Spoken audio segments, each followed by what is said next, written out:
ನೋಡಿ ರಾತ್ರಿ ಮಲ್ಕೊಂಡಾಗ ಆಯ್ತು ಮತ್ತೆ ಕಿವಿಯಲ್ಲಿ ಮಕ್ಕಳಿಗೆ ಏನಾದ್ರೂ ಹುಳುಗಳು ಹೋದ್ರೆ ಏನ್ ಮಾಡ್ಬೇಕು ಪ್ರಥಮ ಚಿಕಿತ್ಸೆ ಅನ್ನೋದನ್ನ ಈ ವಿಡಿಯೋದಲ್ಲಿ ಹೇಳ್ಕೊಡ್ತೀನಿ. ಹಾಗಾಗಿ ಈ ವಿಡಿಯೋನ ಸೇವ್ ಮಾಡ್ಕೊಳ್ಳಿ.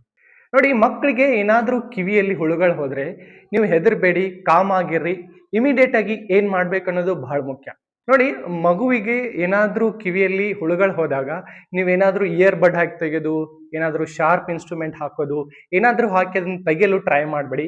ಯಾಕಂದ್ರೆ ಅಲ್ಲಿ ಒಳಗಡೆ ಪರದೆ ಏನಿರುತ್ತೆ ಅದು ಹರಿಯುವ ಸಾಧ್ಯತೆ ಇರುತ್ತೆ. ಹಾಗಾಗಿ ಈ ರೀತಿಯಾದ ಯಾವುದೇ ಕೆಲಸಗಳನ್ನ ಮಾಡಬೇಡಿ. ಏನ್ ಮಾಡ್ಬೇಕು ಅನ್ನೋದು ತುಂಬಾ ಮುಖ್ಯ.